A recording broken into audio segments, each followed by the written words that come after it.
If you wake up tired, I mean genuinely tired, not the normal heaviness of the first 5 minutes, but a deep, persistent exhaustion that coffee only partially addresses and that settles back in by mid-morning regardless of what you do, I want to tell you something that the majority of my patients in this situation have never been told.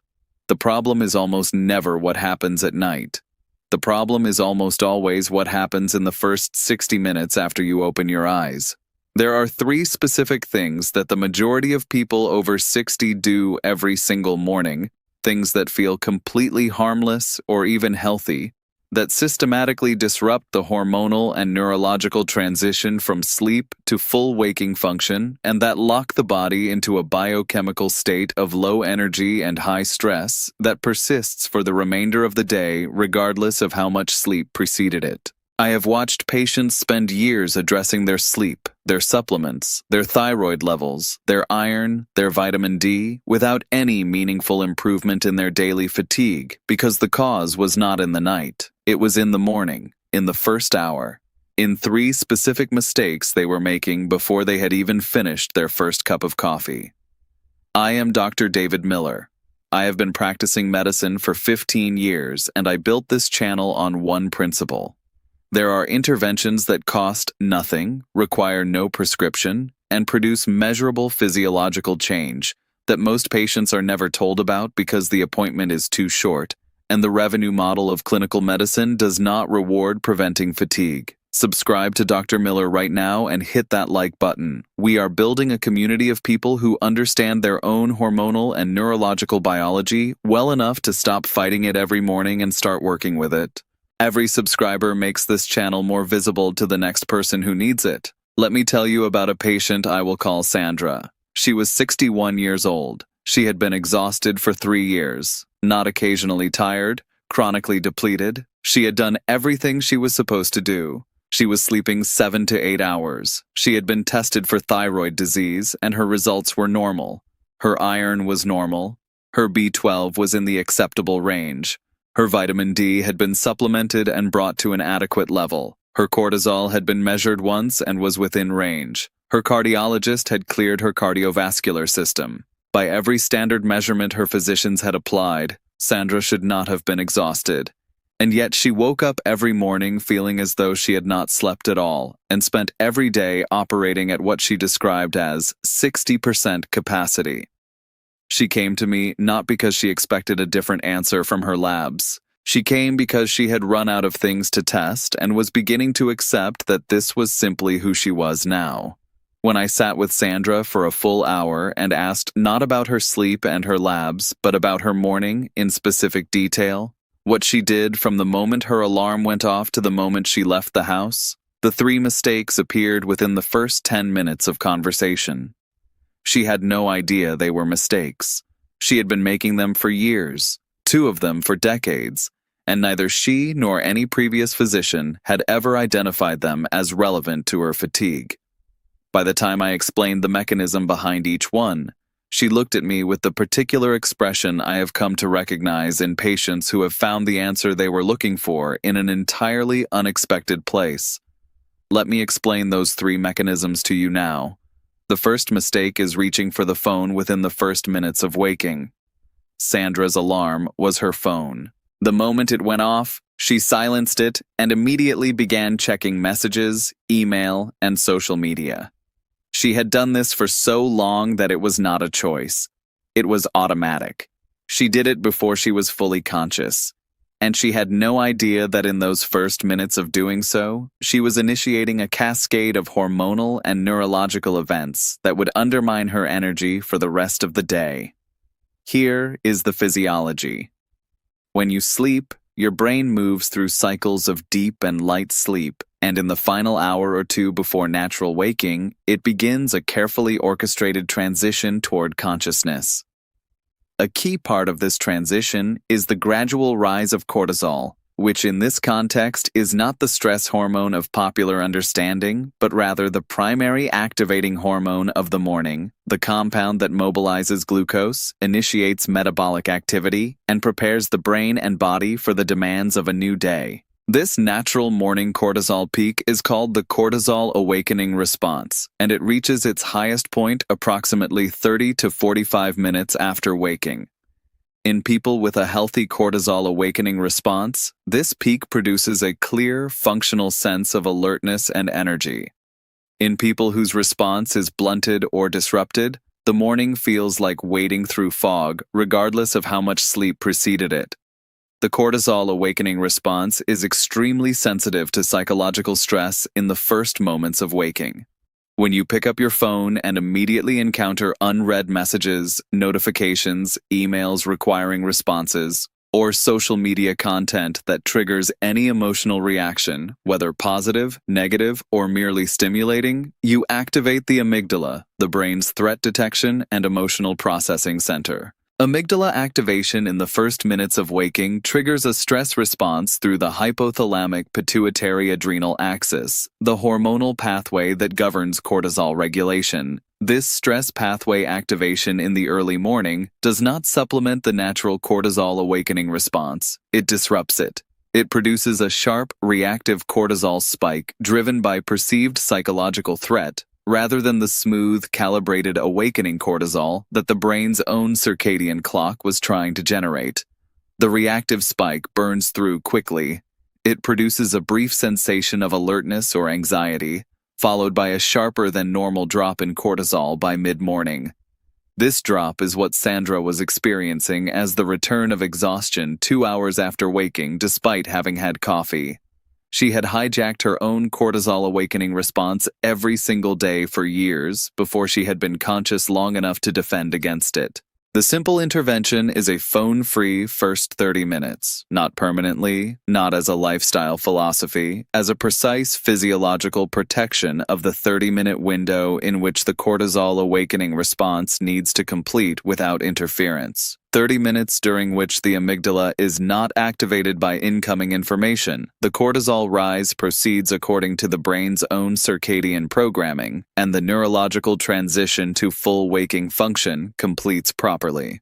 What you do during those 30 minutes matters far less than what you do not do. Do not reach for the phone, subscribe to Dr. Miller, and hit the like button. The cortisol awakening response and its disruption by immediate morning phone use is documented in the psychoneuroendocrinology literature. Studies measuring salivary cortisol at waking and 30 minutes after waking in people who use phones immediately versus those who delay phone use consistently show significantly blunted awakening responses in the immediate use group. Blunted cortisol awakening response is one of the most consistent biological markers of chronic fatigue. This channel exists to connect that research to the morning habits of the people affected by it. Hit subscribe. It costs nothing, and it means the next person searching for answers to their morning exhaustion finds this instead of another supplement recommendation. The second mistake is drinking coffee before eating anything, and specifically drinking it in the first 30 minutes of waking on an empty stomach. Sandra's first act after silencing her phone was to go directly to the coffee machine. She drank her first cup before eating anything, often before eating for an hour or more. She had done this for 20 years and considered it non-negotiable. The coffee was what got her going. She could not imagine starting the day without it. What she did not know was that the specific timing of that coffee relative to her cortisol awakening response was the second mechanism locking her into daily exhaustion. Caffeine works primarily by blocking adenosine receptors in the brain. Adenosine is a compound that accumulates during waking hours and produces increasing sleepiness. When caffeine blocks its receptors, the sleepiness signal is suppressed and alertness is maintained. This is the mechanism most people understand. What is less widely known is that caffeine also stimulates the release of cortisol through the adrenal glands. A cup of coffee on an empty stomach in the first 30 minutes of waking delivers a cortisol stimulus at the exact moment when the natural cortisol awakening response is building toward its peak. The result is a combined cortisol elevation higher than either the natural peak or the caffeine-driven stimulus would produce alone. The body experiences this as alertness, but the higher combined peak produces a correspondingly steeper drop. By mid-morning, cortisol has fallen below the baseline that a natural awakening response alone would have maintained. The energy dip is not from insufficient coffee. It is from too much cortisol too early, produced by the combination of the natural peak and the caffeine stimulus, followed by the compensatory drop that the body uses to prevent cortisol from remaining elevated. There is a second mechanism by which early coffee on an empty stomach disrupts energy. Caffeine is a significant stressor on the adrenal glands, the small organs that produce cortisol and the other stress hormones. In people who are already in a state of adrenal fatigue, a condition of chronically reduced adrenal reserve from years of high stress, poor sleep, and inadequate recovery, the caffeine stimulus in the morning demands a cortisol output from adrenal glands that are already operating at reduced capacity. The short-term result feels like energy. The longer-term result across months and years is a progressive reduction in adrenal reserve that worsens the underlying fatigue the caffeine was meant to address. The intervention is simple in principle and genuinely difficult in practice for people who have been making coffee their first act of the morning for decades. Delay the first coffee by 90 to 100 minutes after waking. Allow the natural cortisol awakening response to complete on its own terms during the first hour after waking without a caffeine stimulus superimposed on it. Eat something before the first coffee, ideally within the first 30 to 45 minutes of waking, to prevent the cortisol and adrenaline spike that an empty stomach amplifies. The combination of a delayed first coffee and food before caffeine produces a cortisol curve across the day that is smoother, more sustained, and without the mid-morning drop that sends people back to the coffee machine by 10 o'clock. Sandra found this the hardest change of the three to make. She managed it by moving her coffee machine away from the kitchen counter and keeping a prepared bowl of nuts or a piece of fruit next to the bed so that eating before coffee required no decision-making when she was still half asleep. The third mistake is the absence of morning light exposure, and this is the one that surprised Sandra most when I explained it, because she was aware of the general idea that sunlight was good for you, but had no understanding of the specific mechanism by which the absence of morning light was contributing to her daily fatigue. Your body runs on a circadian clock, a biological timing system located primarily in a tiny region of the hypothalamus called the suprachiasmatic nucleus. This clock coordinates the timing of virtually every hormonal, neurological, and metabolic cycle in your body, including the cortisol awakening response, the timing of sleep-promoting melatonin release in the evening, the timing of body temperature regulation, the timing of digestive enzyme production, and the timing of dozens of other biological processes. The circadian clock is extraordinarily precise, capable of maintaining a roughly 24-hour rhythm indefinitely in complete darkness. But it has a calibration requirement. Every day it needs a signal from the environment that tells it what time it actually is, because the internal clock runs slightly long or slightly short of exactly 24 hours in different individuals and needs daily resetting to prevent it from drifting out of alignment with the actual day-night cycle. That resetting signal is light, specifically short-wavelength blue light in the spectrum of approximately 480 nanometers, which is the dominant wavelength in natural outdoor light in the morning hours. When morning light enters the eye and reaches the retina, specialized photoreceptor cells called intrinsically photosensitive retinal ganglion cells detect the short wavelength signal and send it directly to the suprachiasmatic nucleus. This signal resets the circadian clock to the current time, confirms to the brain that it is morning, and initiates a cascade of timed biological events, including the finalization of the cortisol awakening response and the scheduling of the evening melatonin release to occur approximately 14 to 16 hours later. Without this morning light signal, the clock drifts. The cortisol awakening response is delayed and blunted. The melatonin release in the evening occurs at the wrong time, making sleep onset later and sleep quality poorer. And the dozens of biological processes timed by the circadian clock all run out of synchrony with each other and with the external environment, producing what chronobiologists call circadian misalignment, which manifests as persistent fatigue, poor sleep quality, mood disruption, and reduced cognitive function that does not respond to sleep improvement efforts, because the problem is not insufficient sleep, but mistimed biology. Sandra lived in an apartment and went directly from bedroom to kitchen to bathroom every morning without encountering meaningful outdoor light until she left for an errand sometime in the late morning. Her windows faced north and produced minimal direct light even on clear days. She had been in circadian misalignment for years, and nobody had ever connected her fatigue to the light environment of her first hour of waking. The intervention is 5 to 10 minutes of outdoor light exposure within the first 30 minutes of waking, not sunbathing, not prolonged exposure, 5 to 10 minutes of being outdoors, or standing at an open window, or a south-facing window without glass blocking the short wavelength spectrum, with the eyes open, not looking directly at the sun, but oriented generally toward the bright sky. On overcast days, the short wavelength signal is still present in outdoor light at a level many times higher than standard indoor lighting. Indoor lighting, even bright indoor lighting, does not contain adequate short wavelength intensity to drive the suprachiasmatic nucleus signal reliably.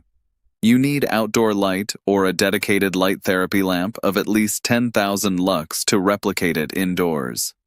Sandra began stepping onto her small balcony for 5 minutes each morning immediately after rising. She stood there with her eyes open, facing the sky, while she drank a glass of water. She did not check her phone during this time. That was her phone-free 30 minutes and her light exposure simultaneously. Within 2 weeks, she told me her morning heaviness was lifting faster than it had in years. Within 6 weeks, her mid-morning energy crash had largely disappeared. How old are you? Write it in the comments right now. I want to see the age range watching this channel because it shapes everything I make next. If most of you are in your early 60s, I want to go deeper on the interaction between cortisol awakening response and the perimenopause and postmenopause hormonal transition in women because the estrogen withdrawal of that transition directly impairs cortisol awakening response, and the 3 mistakes I described today are particularly damaging in that context. If many of you are in your 70s, I want to address the specific circadian clock changes that occur after 70 and what the adjusted morning protocol looks like for people whose circadian rhythm has naturally advanced, meaning they wake earlier and feel sleepy earlier than they did at 60. Sandra came back to see me 8 weeks after our first conversation. She had implemented all 3 changes: phone-free for the first 30 minutes, 5 minutes of outdoor light immediately after rising, first coffee delayed to 90 minutes after waking with food before it. She told me that the change in her mornings had been so significant that she had initially assumed it was placebo, that she could not believe 3 behavioral changes with no cost and no pills had done what 3 years of testing and supplementation had not. I told her it was not placebo. The mechanisms are real, the biology is documented, and the reason nobody told her was not that the information did not exist. It was that the information existed in journals and not in appointments. That is the gap this channel exists to close. Your fatigue is not inevitable. It is not simply the accumulated cost of your years. In the majority of people I see who present with chronic morning and daytime exhaustion without a clear pathological diagnosis, the dominant driver is a disrupted cortisol awakening response caused by identifiable and correctable morning behaviors. 3 behaviors: 30 minutes of phone protection, delayed coffee with food first, 5 minutes of morning outdoor light. None of these cost anything. None require a prescription. All of them work by restoring the hormonal and neurological morning transition that your biology was designed to run, and that the modern morning environment systematically prevents from running correctly. I am Dr. David Miller, and I have spent 15 years watching patients manage fatigue with caffeine, supplements, and eventually medication, while the cause sat in the first 60 minutes of their day waiting to be identified.